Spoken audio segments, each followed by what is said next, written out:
Bonjour, alors je suis toujours à Majorque en Espagne et aujourd'hui je voudrais te raconter une petite histoire. Juste avant de commencer, j'ai créé une deuxième vidéo qui s'appelle On lance ton business en ligne. Aujourd'hui, c'est pour tous les gens qui ont besoin d'un plan d'action précis pour te lancer. J'ai créé un plan d'action que j'appelle la méthode James Bond qui est basée sur trois choses: une mission à définir, un style à trouver et des munitions, c'est-à-dire des idées pour les formations et pour les vidéos que tu vas sortir. Donc si ça t'intéresse, tu as le lien en description, tu peux l'ouvrir dans un nouvel onglet, tu peux aller regarder cette vidéo juste après et nous on continue.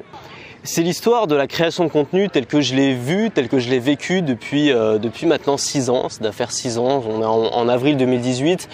J'ai dû commencer en avril 2012. Et j'ai commencé avec un blog, un simple blog, puisque à l'époque, YouTube, c'était pas du tout ce que c'est aujourd'hui. À l'époque, YouTube, ça existait déjà, il y avait déjà des gros YouTubeurs, mais c'était pas la plateforme par défaut pour les gens qui voulaient s'exprimer. Et la plateforme par défaut pour les gens qui voulaient s'exprimer, c'était le blog, même si les réseaux sociaux étaient déjà là. Les réseaux sociaux, c'était plus pour partager un peu ses photos de vacances, mais quand on voulait vraiment proposer du contenu, c'était le blog. Le blog, au départ, c'était plus un peu un journal intime, les gens l'utilisaient plutôt comme ça, et puis ça s'est un peu professionnalisé. Puis en 2012, moi quand je me suis lancé, il y avait un peu deux catégories de blogueurs. Il y avait d'un côté les gens qui étaient passionnés par un truc ou alors qui voulaient juste un peu raconter leur vie ou qui voulaient faire des écrits, qui faisaient un blog sans aucun objectif d'en vivre derrière. C'est-à-dire qu'ils y pensaient même pas. Pour eux, c'était impossible. Et leur seul objectif, c'était juste de s'exprimer.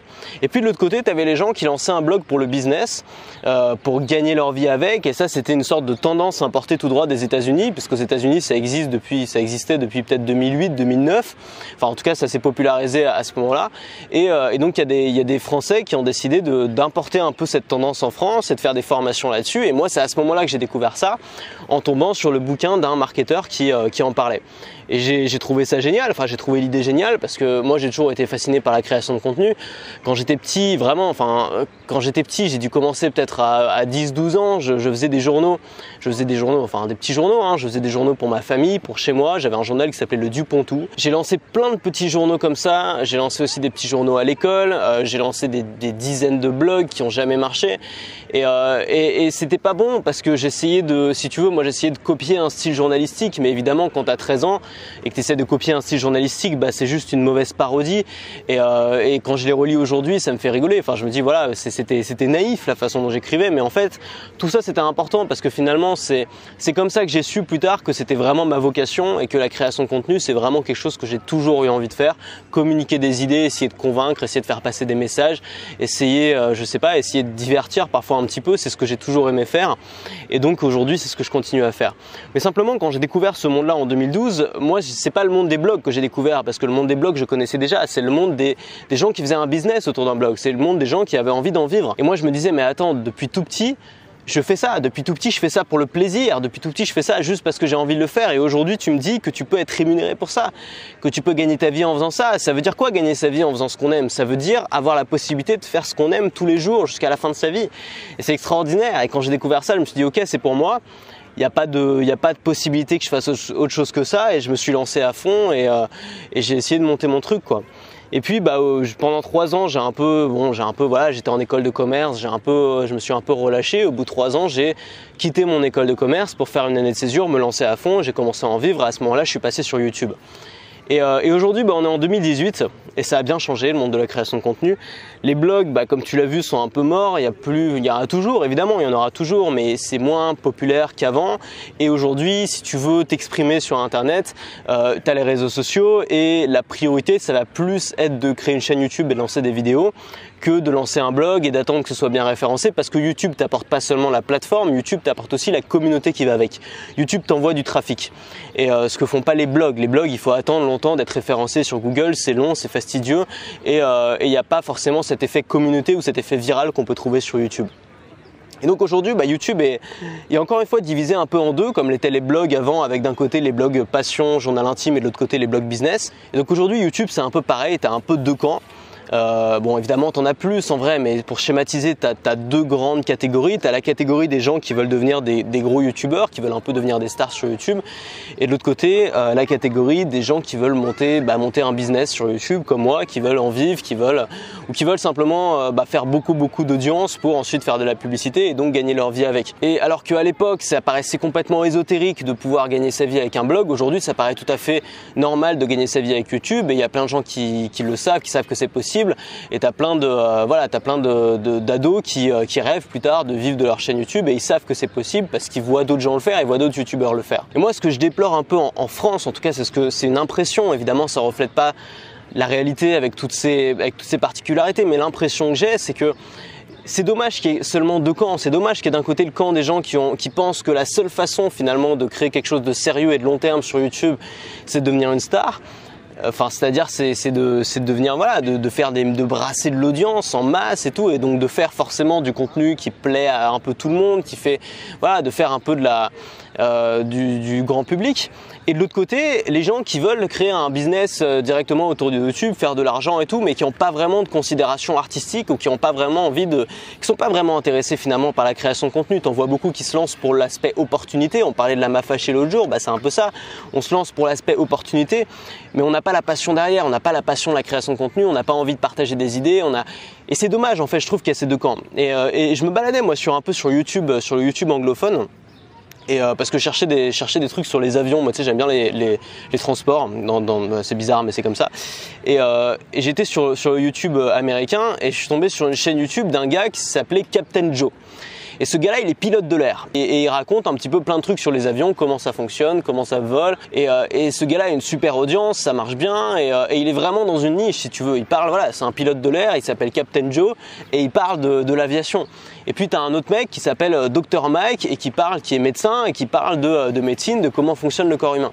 Et en fait, ce que je trouve génial aux États-Unis, c'est que au lieu d'avoir une seule grosse catégorie sur YouTube de gens qui ont envie juste de devenir une star en faisant la même chose que les autres, il y a plein de petites catégories de passionnés, un peu comme on avait sur les blogs en 2012, de gens qui sont passionnés par un sujet et qui vont en parler juste pour leur communauté sans essayer de plaire à tout le monde, sans essayer de faire du grand public. Il est bien évident qu'un pilote de l'air qui parle d'aviation, il sait qu'il va pas plaire à tout le monde, il sait qu'il y a des tas de gens que ça va pas intéresser simplement parce que tout le monde s'intéresse pas aux avions. Pareil pour le médecin, pareil pour tous les gens qui parlent un peu de leur métier, de leur profession ou de leur passion. Ils savent très bien que ça va pas intéresser tout le monde. Et aujourd'hui, j'ai l'impression que peut-être plus en France, parce qu'en France, on n'a pas cette culture de la communauté qu'on a aux États-Unis. Aux États-Unis, il y a une très forte culture des petites communautés. C'est un peu d'ailleurs comme ça qu'est fondé les États-Unis. C'est plein de petits États qui chacun gère un peu leurs droits, leurs lois comme ils veulent. Et il y a notamment des sites qui existent aux États-Unis comme Reddit, qui est un peu un site qui regroupe justement des communautés qui n'existent pas en France parce que en France on a moins cette notion de petite communauté, on a plus une notion de communauté globale, de culture globale. Et je pense que c'est à l'origine de plein de problèmes d'ailleurs qu'on a dans notre société, c'est qu'on a des gens qui sont de manière évidente totalement différents et on essaie de les mettre ensemble. C'est comme si on mettait, je sais pas, un lion et un lapin dans une même cage et qu'on leur disait allez-y devenez potes quoi. Au bout d'un moment ça marche pas, il faut l'accepter en fait. C'est pas un problème d'être différent, c'est pas un problème d'être pas d'accord. Le problème, c'est d'essayer de forcer des gens qui sont pas d'accord à être d'accord entre eux et à se côtoyer tous les jours. Et j'ai l'impression que le YouTube francophone reflète un petit peu ça puisque on le voit, il y a un peu, tout le monde essaie un peu de parler de la même chose, il y a des clashs, il y a des machins, t'as des youtubeurs qui décident d'aller clasher d'autres youtubeurs qui parlent de trucs qui ont rien à voir avec leur choucroute et ils vont se faire un peu juge, un peu tribunal comme si ils rentraient pas dans les petites cases du YouTube francophone, de la communauté YouTube francophone, comme s'il y avait qu'une seule communauté. Et moi je trouve ça vraiment dommage. Et moi ce que je voudrais voir réapparaître sur le YouTube francophone, c'est comme aux États-Unis, c'est un système de petites communautés où tu as plein de gens, alors il y en a déjà tu vois, mais un truc vraiment encore plus développé où tu as plein de gens qui parlent de petits trucs qui intéressent que leur communauté et qui peuvent le faire en toute liberté sans avoir des mecs qui viennent les insulter, sans avoir des haineux qui arrivent dans les commentaires, sans avoir besoin de se dire merde je plais pas à tout le monde.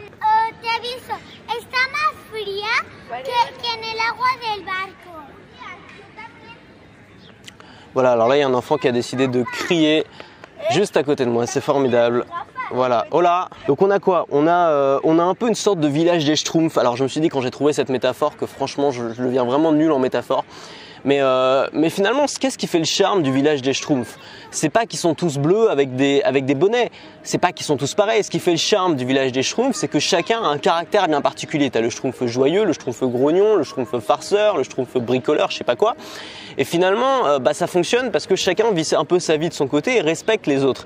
Et le jour où t'as un espèce de grand Schtroumpf qui arrive et qui dit non, maintenant, toi Schtroumpf grognon, t'as pas le droit d'être grognon, toi Schtroumpf farceur, t'as plus le droit de faire des farces, vous allez tous suivre le même code de conduite parfaitement. Et finalement, si t'es un grand Schtroumpf qui vient imposer un peu sa dictature, c'est plus, il n'y a plus de charme, il n'y a plus rien, c'est triste en fait, ça devient une sorte de société robot où tout le monde est pareil et moi j'ai pas envie de vivre dans une société pour ça et je pense que des outils aujourd'hui qu'on a comme les réseaux sociaux, comme YouTube, ça devrait pas servir à accroître ces espèces de dictature morale, ça devrait juste servir aux gens qui ont envie de s'exprimer pour leur communauté, de le faire et de le faire librement et de le faire sans avoir peur du jugement des autres. Des gens qui peuvent parler de leur passion, des gens qui peuvent parler de leur métier, des gens qui peuvent parler de leurs compétences, des gens qui peuvent parler de bonheur, des gens qui peuvent parler de tout en fait.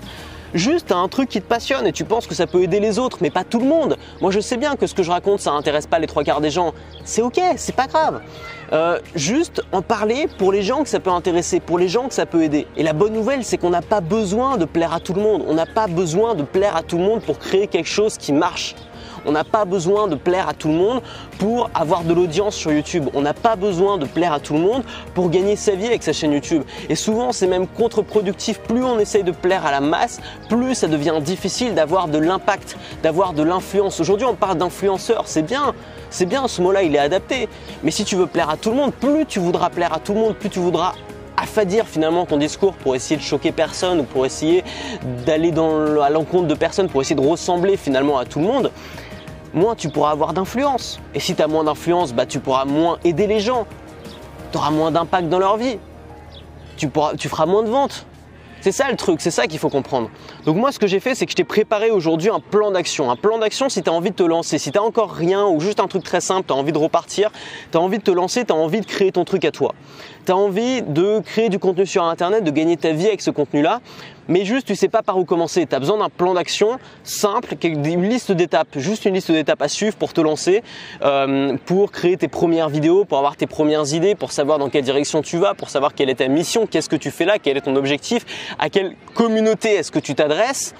Je t'ai créé un plan d'action complet, je t'ai mis le lien en description, tu as une autre vidéo YouTube qui te présente tout ça, le mieux c'est de la regarder. Et la première règle finalement de ça, c'est qu'on n'a pas besoin de plaire à tout le monde. Il faut réussir à se déconnecter de ça, à lâcher ça, à dire ok, c'est pas grave. Mon but c'est pas d'être bien vu par YouTube pour pas qu'ils me démonétisent ou je ne sais quoi, ou d'être bien vu par mon sponsor parce qu'ils vendent des produits laitiers donc j'ai pas le droit de dire que c'est de la merde alors que c'est... Non, t'as plus besoin de faire ça parce que tu parles aux gens qui t'écoutent.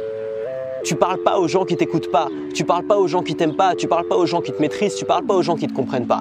Tu parles aux gens qui t'écoutent.